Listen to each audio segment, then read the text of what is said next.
My people, good morning. Oh, I beg you, we have not much time to waste. Oh, happy new day, happy Thursday, and happy the 21st day in the month of November in the year of 2024.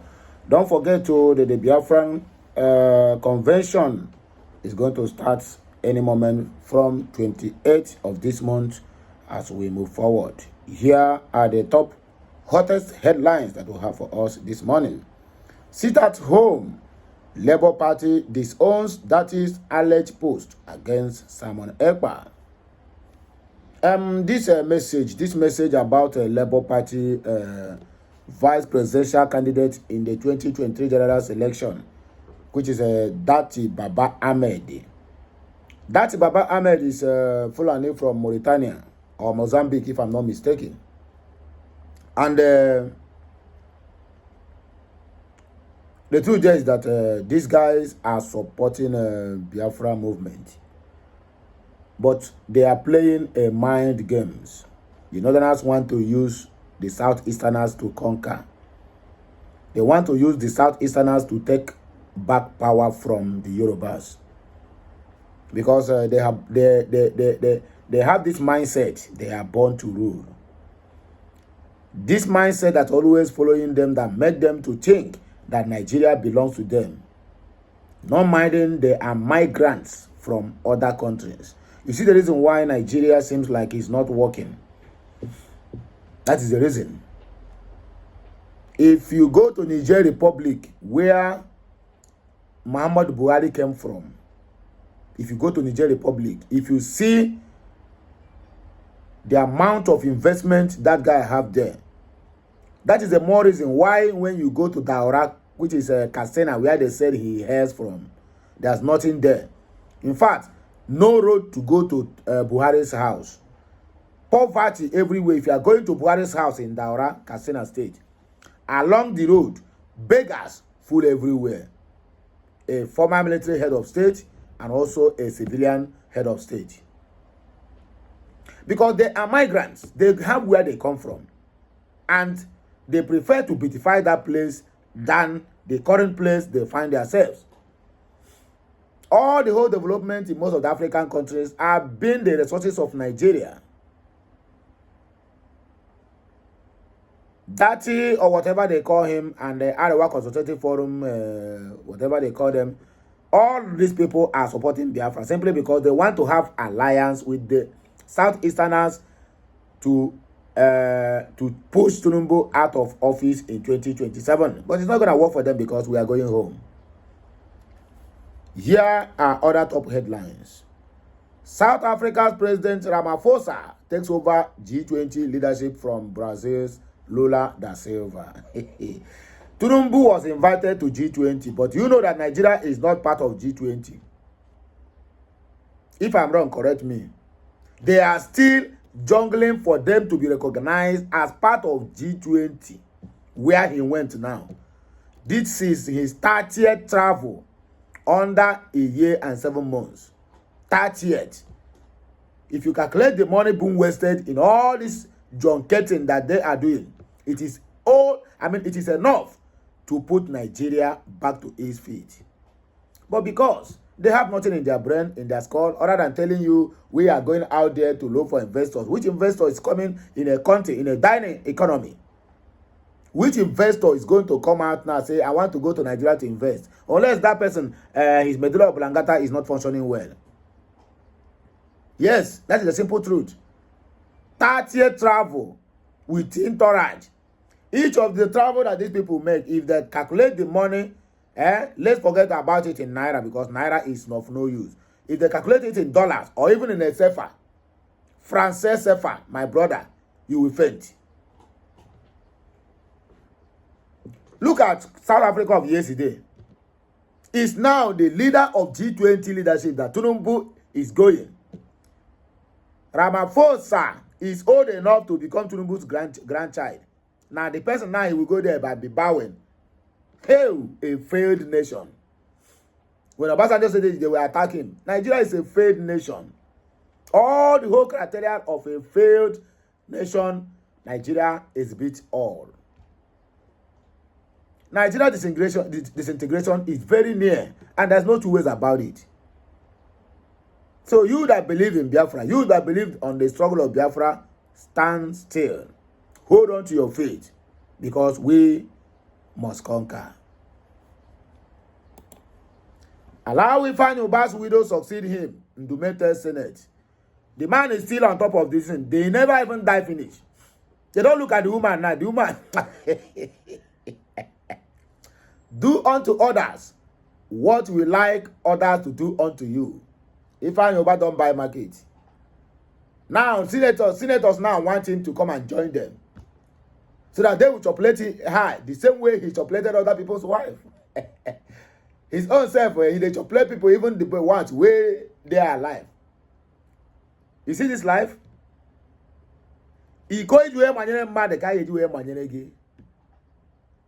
Uba self never go to the mother earth. They don't drag his wife. Make he come join them at the Senate. Me and you know what is happening in the Senate.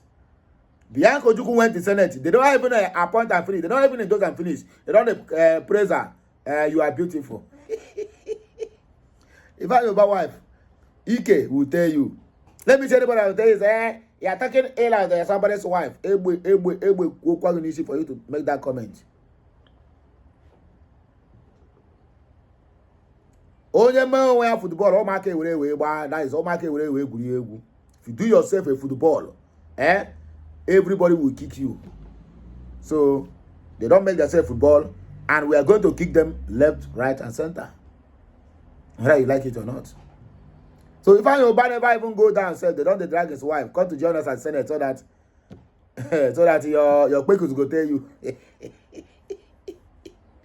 Che, Wike don't start to the answer to all the killings in Rivers State. He don't snub River Judiciary Inquiry on arsons and killings. Wike killed our people. He never see anything. Anyway, my people, here and other hot topics is what we're going to treat this morning. Please like, share, comment, and make sure you keep subscribing for more interesting videos coming your way. My name is Sidiman Amandia Neze. I am your one and only, speaking from Okute Daily Talk. Let us go there.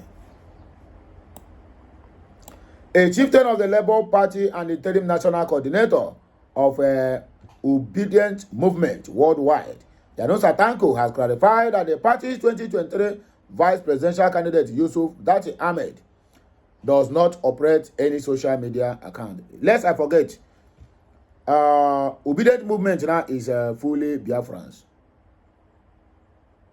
The story will shock you when I bring it to this table. Yes. Peter Obi want to gather Obedient Movement to be a supporter of Biafrans. Whether he doing it in a negative, for negative purposes or positive purposes. But that is exactly what is going on right now. Forget about what Yanusa Tanko is saying. All this is our political statements. The clarification comes in response to a controversial post by an ex-user at Niger activist falsely claiming to represent DATTI-AHMED. The post had reacted to the recent attack on individuals and members of the vigilante group in Ukpo, Anambra State, following disobedience to the sit-at-home orders. In the new viral post, the user blames Simon Ekpa, the self-acclaimed Prime Minister of the Biafra Republic government in exile, for the violence, describing the incidents as unfortunate and preventable.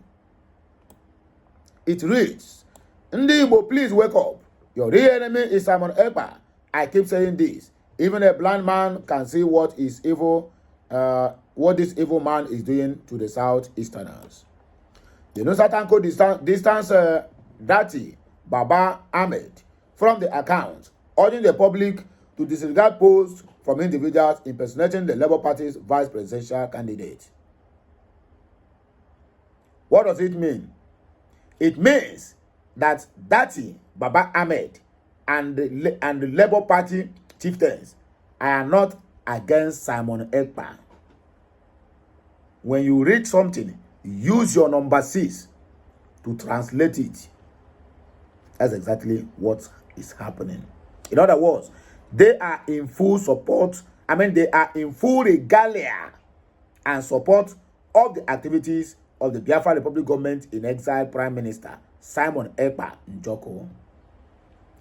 So somebody came and used Datti's name to speak against Simon Ekpa. So they are debunking it that Datti Baba Ahmed never saw so. In other words, in full translation, Datti Baba Ahmed is in support of the Biafra movement. Case closed. They can use a political statement. I am a real politician, but I can translate that their statement. Politicians never come out straight. Their weight is always like this. Their way is always like this because they are too cunning. They are too cunning. Reacting to the post on Wednesday, Tanko, in a statement on his official X handle, said Datti Baba Ahmed does not have any social media accounts. Senator Datti Baba Ahmed has also made a press conference disassociating himself from any post. We are also aware that this is a smear campaign on the person of Senator Datti Baba Ahmed. We urge all concerned to ignore this fake post and counter it whenever and wherever it is being posted. The statement reads: South African President Ramaphosa takes over G20 leadership from Brazil's Lula da Silva. South Africa has taken over the presidency of the G20, marking a historic moment as the first African country to lead this significant coalition of the world's largest economies. The official transfer of the leadership occurred on Tuesday during the G20 summit held in Rio de Janeiro, Brazil. Brazilian President Luiz Inácio Lula da Silva formally handed over the presidency to South African President Cyril Ramaphosa, who committed to emphasizing the development needs of Africa and the interests of global South throughout his term. We will seize this opportunity to elevate the development priorities of the African continent and global South within the G20 agenda, Ramaphosa stated. He identified 3 primary objectives for South Africa's presidency: fostering inclusive economic growth, tackling food security challenges, and harnessing artificial intelligence and innovation to promote sustainable development. Ramaphosa expressed his intention to strive for enhanced global economic growth while ensuring that no individual is marginalized in the process of all these things. Okute News reports that currently South Africa stands as a sole African member of the G20. South Africa stands as a sole member. So Nigeria president gathering all the whole people on this world, going there. Every edge, he pack all of them, full inside a private jet. After that, no be money they spend now. In 2023, the African Union was granted membership in the forum, signifying an increasingly global acknowledgement of Africa's influence in international policy making. G20 comprises of 19 countries, along with the European Union and Spain, holds a permanent guest status. Among the member nations are prominent economies such as United States, China, Germany, and India. Nigeria, we are on a day. As the first African country to lead the G20, South African aims to campaign, or rather champion, issues of industrialization, employment, and reducing inequality, along with the driving discussions on critical global issues. As South Africa, we undertake to advance the work of the G20 towards achieving greater global economic growth and sustainable development. We will work to ensure that no one is left behind, Ramaphosa remarked. Allow Ifeanyi Ubah's wife or widow to succeed him. Ndumete tells the people. Allow Ifeanyi Ubah's wife. I beg, make una listen to him. No be me. This is not propaganda. Beg una listen to Ndume, where he's making that comment. I can't come and kill myself. Okay. All these senators, God have mercy. Fortunately, he's 50 years or so up. Wonderful wife. Let us support the family and have the spirit representative of. And I ask, is this constitutional? Because he's a woman. What if the woman now is the one that died? Will this man open his mouth now and said, allow the man to take over the seat from the wife? Definitely not. They have seen the woman very fresh, very young. So they're going to use her to do Onyara Onyibe. Is this constitutional? What does she know about governing? And what does she know about politics? That is the question. That you are going to bring her just to warm the seat of the parliament so that you'll be going home with your constituency money and be squandering it. That is what this man is like. Oh. If you are here in the chamber when the election for the Anambra senatorial district that he represents comes up. The senator representing Borno South, Ali Ndume, has appealed to the Senate to allow Uchenna Uba, the widow of the late Senator Ifeanyi Uba, to succeed him as the representative of Anambra South.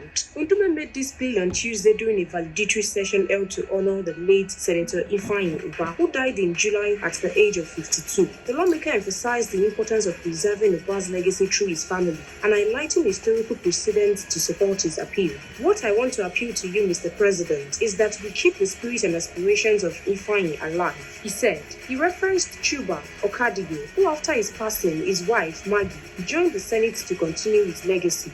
Also, he cited Oluwemi Tinubu, Nigeria's first lady who served in Senate with the goodwill of Lagosians, carrying forward her husband's political vision. Similarly, Tokunbo, Abiru, Iyabo Obasanjo, Ede Dafinan, and Abdulaziz Yar'Adua were mentioned to have represented their family legacies in the Senate. He also stressed that Uchenna Uba, who was a strong support system for her late husband, would be an ideal candidate to ensure continuity and honor for the people of Anambra South. Ndume urged the Senate President and his colleagues to support this initiative. Let us support the family to have a spiritual representative of Ifeanyi here in the chamber when the election of Anambra senatorial district that he represents comes on. Stay tuned to Nigerian News TV for more news updates. But I don't hear and finish. Anyway, moving forward. Wike snubs River Judiciary Inquiry on arson and killings. The Minister of the FCT, Nyesom Ezenwo Wike, has refused to appear before the Judiciary Commission of Inquiry set up by the Rivers State government to investigate incidents of arson, killings, and destruction of property in some local government headquarters. Governor Similaye Fubaras inaugurated the 7-member panel chaired by Justice Ibewinde Menakili in early October, tasking it with including its investigation within 1 month. The commission has summoned the Wike via courier service and a newspaper advertorial to appear before it on Tuesday, November 19, 2024, to address questions related to its inquiry.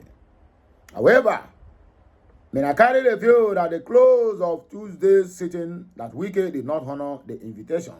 Wike is above the law.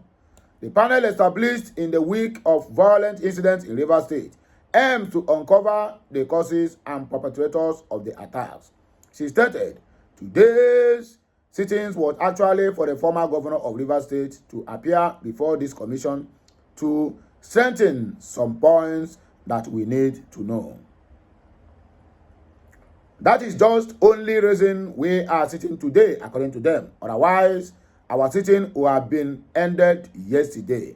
But we had waited, hoping that he would be here. We have given some time. So today, we mark the last day we are sitting. As we rise today, that brings us to the end of the sitting of this commission. Except there is a direction from His Excellency to do otherwise as permitted by the law under which we are operating. Justice Manakari expressed worry that Wike, who was expected to appear before the panel on Tuesday, and some other invitees who were expected to appear before the 7-man commission on Monday, including caretaker committee chairman of All Poverty Congress in the state, Chief Tony Okocha, neither appeared nor were represented by any legal counsel. You can see from the way the hall is looking, there's actually no strange face here. There's nobody here. So in the absence of all that, we made publications inviting people. We want to hear from alongside His Excellency Nyesom Wike. However, I have noticed that there's nobody here. So that brings us to the end of the sitting. The panel chairman stated, repetition of words. So, however, the panel will go ahead and submit its report despite the refusal of some of the invitees to appear before it, including the FCT minister. Manakri said, so I want to thank every one of you who has been coming, and we have those who just came in today, and to tell you that you have made our job easy for us. Our presence encouraged us all through our sitting. We do hope that at the end of the day, whatever comes up after this sitting will be indeed to the benefit of Rivers people. The entirety of Rivers State and the people of Rivers State. So I want to say thank you for so much for your presence and honoring the invitation. According to the Punch, Okocha, an ally of the FCT and the former local government chairman of Ikwere, Obio, Akpo, Ahoda, West, and Eleme, who were also summoned by the commission to appear before it on November 18, 2024, were conspicuously absent and did not send any representation. People that are above the law. They are above the law, and there's nothing anybody can do about it. That is it, the issue. Anybody who gets power in Nigeria is now a demigod. They do the way they like, and they feel the way they like. Nobody's going to question them, nor anybody calling them to order, because they are above the law. They have made all the more money that they can lay their hands on. You get the point now? Anyway, here is the last news. Adejobi calls out dishonest online human rights activist. Dishonest. This man that lies like a devil. First PRO relation officer. FPRO, ACP Olumuyiwa Adejobi has said that some online human rights activists are corrupt.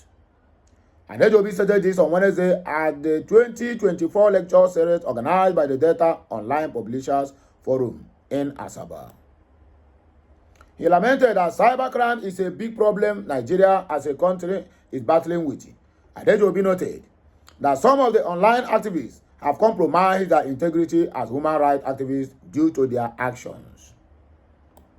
They appear on social media platforms singing their own praises, claiming to have recovered monies from some security agents.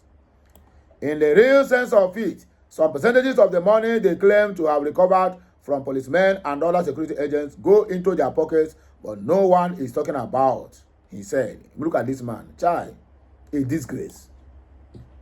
Speaking further, he noted that the cyberspace is full of cyberbullying, romance scam, internet fraud, cyber prostitution, and other criminal activities. The policeman, or rather the police spokesperson, expressed concern that so many youths use their God-given knowledge the wrong way by engaging in cybercrime, which he said is an offense in line with Cybercrime 2015 Act of 2024 as amended. Adejobi also pointed out that there are cases where internet fraudsters scam officers. They clone their accounts and use it to collect monies from officers. He urged journalists, especially online media practitioners, to get their facts right before publishing by calling for confirmation to balance their reportage. He warned that failure to do so is contrary to the provision of the Cybercrime Act. Are they hearing? a policeman making this kind of statement. How I wonder why they still return this guy, because he lied more than the devil. Even the devil shout Jesus when they see this man called Adejobi talking. Devil will shout Jesus. These are the characters that fool police force. Anyway, it is not their fault. Neither is it my fault, not my fault, but the fault of those who still allow them to maintain their offices. Anyway, my wonderful people, here we take back break. I beg, like, share, comment, and make sure you subscribe to my channel for more interesting videos coming your way. My name is Sidiman Amandia Neze, reporting live from the platform of Okute Daily Talk. I'll be right back. Kenesiano.